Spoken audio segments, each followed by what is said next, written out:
सभी साईं भक्तों को ओम साईं राम, जय साईं राम। बाबा का चैनल श्रद्धा सबरी चैनल में आपका स्वागत है। और आज आप सबसे कुछ बात करना चाहते हैं।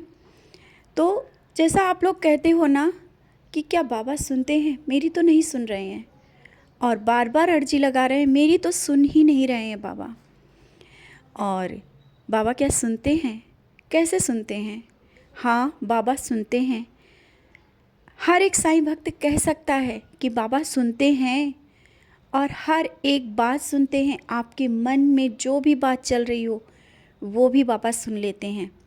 बाबा सुनते हैं, बस हम लोगों को कुछ चीज़ें समझने की ज़रूरत होती है। अपनी भक्ति को कुछ बदलाव लाने की ज़रूरत है। शायद कुछ बदलाव से आपको जो लगता है ना कि बाबा सुनते हैं, नहीं सुनते हैं, मेरी तो नहीं सुन रहे हैं, वो प्रश्न शायद आपका बंद हो जाएगा।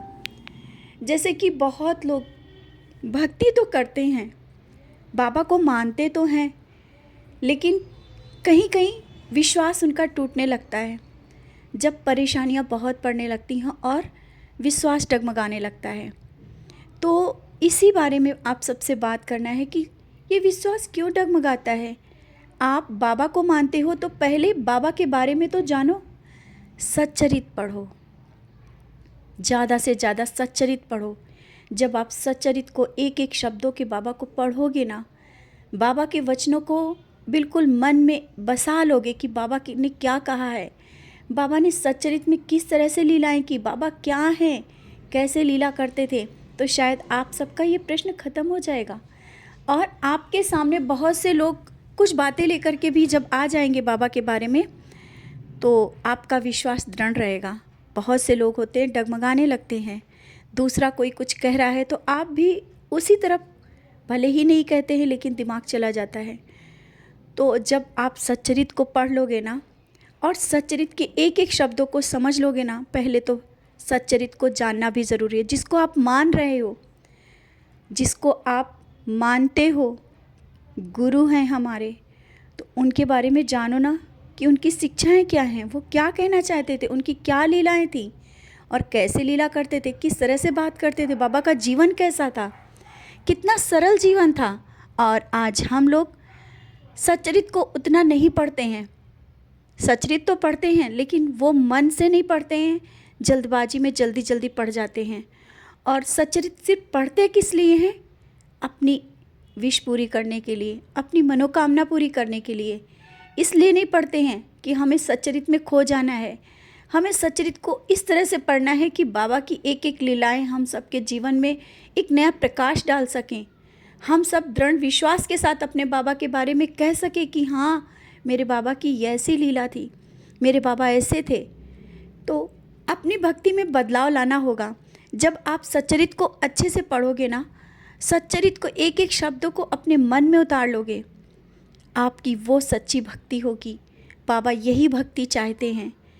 और हाँ, अपनी जो इच्छा है उसके लिए तो आप पढ़ते हो, लेकिन एक बार दो बार, सिर्फ शुरुआत में तो कभी ना कभी एक बार ऐसे ज़रूर पढ़ना कि हम सच्चरित पढ़ रहे हैं सिर्फ स्वयं में कुछ बदलाव लाने के लिए, अपने बाबा को और गहराई से जानने के लिए, बाबा की लीलाओं को समझने के लिए। अगर एक भी अध्याय पढ़ें तो आप इस भाव से पढ़ें। आपके भाव ही सच्ची भक्ति है। आपकी इच्छाएं जो कभी ख़त्म नहीं होती, हम सबकी इच्छाएं कुछ ना कुछ रहती ही हैं, और एक इच्छा पूरी होने के बाद दूसरी फिर से मांगने लगते हैं। तो क्या भक्ति आप इसलिए कर रहे हैं? जब तक आपके अंदर का ये जो भाव है ना कि एक इच्छा पूरी हो और दूसरी फिर से शुरू हो जाए, बाबा भी तो देख रहे होते हैं कि ये भक्त मेरा भक्ति में तो लीन है, लेकिन इसकी इच्छाएं तो कभी ख़त्म ही नहीं हो रही। और मनुष्य का जीवन ही इच्छाओं से भरा हुआ है, कुछ ना कुछ हर पल सबके मन में चला करता है। लेकिन जब आप सच्ची भक्ति की ओर बढ़ जाएंगे ना, उस वक्त आपकी कुछ इच्छाएं तो कम होने लगेंगी। हाँ, ऐसा नहीं है कि इच्छाएं ख़त्म हो जाती हैं, लेकिन ये नहीं कि एक पूरा हो गया दूसरा फिर से मांगना शुरू। शुक्राना तो करना भूल गए, लेकिन इच्छा ज़रूर आ गई कि अब ये भी हो जाना चाहिए, अब वो भी हो जाना चाहिए। इच्छाएं और भी जागृत होने लगती हैं। कहते ना कि ये मन बहुत चंचल है और लालच की ओर बढ़ने लगता है, फिर आप कहाँ जा रहे हो? सिर्फ मांगने तक ही सीमित रह जा रहे हो, सिर्फ मांग ही रहे हो। और अगर कुछ कर भी रहे हो, अगर आपने सचरित भी पढ़ा और बाबा के सामने बैठ करके अगर कुछ बोला है तो सिर्फ मांगने के लिए ही बोला है, तो आप तो कैसी भक्ति कर रहे हो? सिर्फ मांगने के लिए, तो उतना ही आपको मिलेगा जितना आप मांग रहे हो। आपके सामने समुद्र है, अथाह समुद्र है, और आप उसमें थोड़ा सा ही कहीं ना कहीं से आप सोच रहे हो कि बस हो जाए, बस बहुत है। आप उस ज्ञान के भंडार में बैठे हो जहाँ पर आशीर्वाद बरस रहा है, और उस आशीर्वाद को पाने के लिए निष्काम भक्ति, एक बार निष्काम भक्ति की ओर बढ़ना चाहिए। और बाबा नहीं चाहते कि आप विशेष पूजा करो, विशेष तरह के व्रत करो, विशेष उपाय करो, या जैसे कि सगुण और निर्गुण भक्ति आप लोगों ने सचरित में पढ़ा होगा। आपके घर में बहुत बड़ी बाबा का स्वरूप है, उसी के सामने बैठोगे तो ही आपकी पूजा होगी, ऐसा कुछ भी नहीं है। कहते हैं ना कि मन के भाव बहुत बड़ी चीज़ होती है। आप बाहर भी हो और सिर्फ अपने बाबा को ध्यान भी कर लिया है, आपके बाबा आपके साथ रहते हैं, ऐसी भक्ति करो। अगर आपको एक पत्थर भी दिख जाए, उसमें भी आपको आप बाबा दिख जाए, उसमें भी आपको भगवान दिख जाए, ऐसी भक्ति करो। ना कि आपको विशेष तरह की पूजा करने की ज़रूरत है तभी आपकी पूजा सफल होगी, ऐसा कुछ नहीं है। बाबा की पूजा और भक्ति बहुत सरल है, सिर्फ सच्चे भाव चाहिए। हर एक साईं भक्त के भाव सच्चे होने चाहिए। जब आपके अंदर के भाव बदलाव आ जाएगा ना, आप जो भी कहोगे वो तुरंत पूरा हो जाएगा। आपके जीवन में जो भी कष्ट हैं वो ज़रूर दूर होंगे। और ऐसा नहीं है कि हर एक साईं भक्त के जीवन में कष्ट नहीं आते, ये आते हैं, लेकिन आपके मन का विश्वास मजबूत होना चाहिए, बाबा के प्रति एक विशेष लगाव होना चाहिए। जब आपका जितना विश्वास मजबूत हो जाएगा, आपकी भक्ति कुछ अलग तरीके की हो जाएगी। आप कहीं भी हो, चलते फिरते, उठते बैठते, आवश्यक नहीं कि एक जगह बैठ के ही नाम जाप आप करोगे तभी आपकी पूजा सफल होगी। आप जब भी याद आए बाबा को याद कर लेना है, नाम जाप कर लेना है, यही तो नाम स्मरण है। हर एक सांस में नाम निकले, हर एक समय, और बाबा के वचन हर पल याद रहें, बाबा की लीलाएं आपको याद रहें। और कहीं भी कुछ गलत कभी होने जा रहा है या करने जा रहे हैं तो आपको बाबा की सीख याद आ जाए, कभी जीवन में कोई गलती ना करें। ये सच्ची भक्ति है, ना कि उस रास्ते पर चलें जो सही नहीं है। और कहते हैं साईं भक्त हैं और पूजा भक्ति बहुत करते हो, और कभी भी मन में अगर ये भाव आ जाए कि बहुत पूजा करते हैं, बहुत भक्ति करते हैं, लेकिन मेरी पूजा और भक्ति स्वीकार नहीं हो रही है, तो आप में एक मैं की भावना आ गई कि आपने कह दिया ना कि बहुत करते हैं।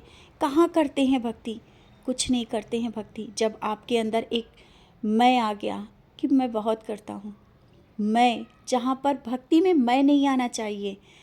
आप सच्चरित पढ़ते हो, कभी नहीं आना चाहिए कि आप सच्चरित बहुत जल्दी पढ़ लेते हो, ये मैं है।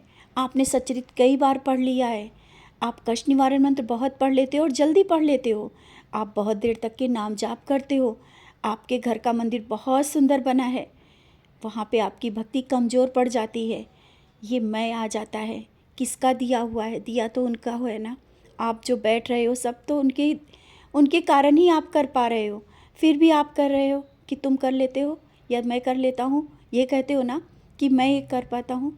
ये हम इतनी देर तक के बैठ कर के पूजा कर लेते हैं और हम सचरित पढ़ लेते हैं, हम दूसरों के लिए दुआएं करते हैं, दूसरों के लिए ये करते हैं। अगर आपने वो चीज़ कह दी ना तो वो ख़त्म हो जाती है। आप करो लेकिन उस बात को कहो नहीं, कहने से चीज़ें ख़त्म हो जाती हैं। भक्ति में बदलाव लाना होगा, आप में एक नया बदलाव आना चाहिए। जब आपके अंदर बदलाव आ जाएगा ना, आप स्वयं देखोगे, आपको हर एक अर्जी जो आप बाबा के सामने लगाते हो ना, एक बार कहोगे आपकी हर एक अर्जी स्वीकार होगी। और बहुत से लोग आपको जीवन में मिलते हैं, जैसे भी हैं उनको उनके हाल पे छोड़ देना है। बाबा क्या करते थे, बाबा का चरित्र कैसा था, बाबा अपने कैसे थे, उसको देखो। बाबा कभी किसी के साथ गलत होते देख नहीं सकते थे, ना ही गलत करते थे, सत्य की राह पर चलते। साईं का मतलब सत्यता है, हमें सत्यता की मार्ग पर चलना है। आप अगर एक भी गलती कर रहे हो तो आपकी पूजा और भक्ति व्यर्थ जा रही। आप घंटों पूजा करते रहो, आपकी पूजा और भक्ति व्यर्थ चली जाएगी। कोई कहाँ तक जा रहा है, क्या कर रहा है, वो उसके कर्म हैं और वो आगे अपना बढ़ रहा है तो बढ़ने दो। अभी कभी भी आपके मन में साईं भक्त हो आप, और आपके मन में अगर एक क्षण भी आ गया ना कि अरे उसने तो थोड़ी सी भी पूजा की और वो इतना आगे जा रहा है, मेरे पास तो कुछ भी नहीं हो पा रहा है, बाबा देख रहे होते हैं और ये भक्ति आपकी कमज़ोर होने लगती है। आपको और देखना चाहिए कि वो और बढ़े और आगे करे। ये हर एक साईं भक्त में बदलाव ये ऐसा अगर आ जाएगा ना, तो कहते हैं ना कि आप जो कुछ भी कहोगे बाबा सुन लेंगे। चमत्कार होंगे, रोज़ एक नया चमत्कार होते हैं लोगों के साथ।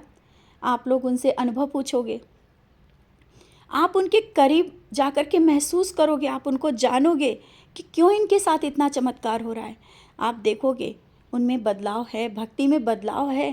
कारण है वही चमत्कार का विश्वास है उनका, तभी चमत्कार हो रहे हैं। अपने जीवन में अगर चमत्कार देखना चाहते हो, बदलाव अगर आप लोग देखना चाहते हो, तो आपको अपनी भक्ति में परिवर्तन लाना ही होगा।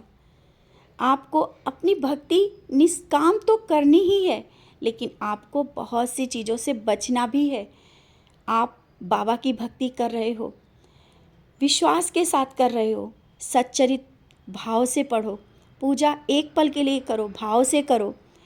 और अगर बाबा को मानते हो तो सबसे पहले बाबा की मानना सीखो। आप जब बाबा के कहे हुए वचनों को मानने लगोगे, आपकी भक्ति सफल हो जाएगी, चमत्कार होगा। विश्वास रखना, ज़रूर आप सबके साथ चमत्कार होगा, क्योंकि बाबा हर घर में है और हर एक के दिल में है। जब आप अपने मन में, अंतर की आत्मा में देख लोगे, इस वक्त भी आप ये संदेश आप सबके पास पहुंच रहा है। बाबा का एक समझाने का कोई ना कोई कारण हो, शायद हो सकता है आपको ज़रूरत हो इन शब्दों की और सही राह चुनने के लिए। तो आप बाबा के बच्चे हो, बाबा के भक्त हो, साईं भक्त हो, अलग ही बन के दिखाओ। जो लोग कहते हैं ना कि बाबा नहीं सुनते हैं, तो ये हमेशा याद रखना, बाबा सुनते हैं। और हर एक साईं भक्त दिल पे हाथ रख के कह सकता है और विश्वास के साथ कह सकता है, हाँ हमारे बाबा सुनते हैं, चमत्कार भी करते हैं और सबकी सुनते हैं और आज भी सुनेंगे। इसी के साथ ओम साईं राम, जय साईं राम।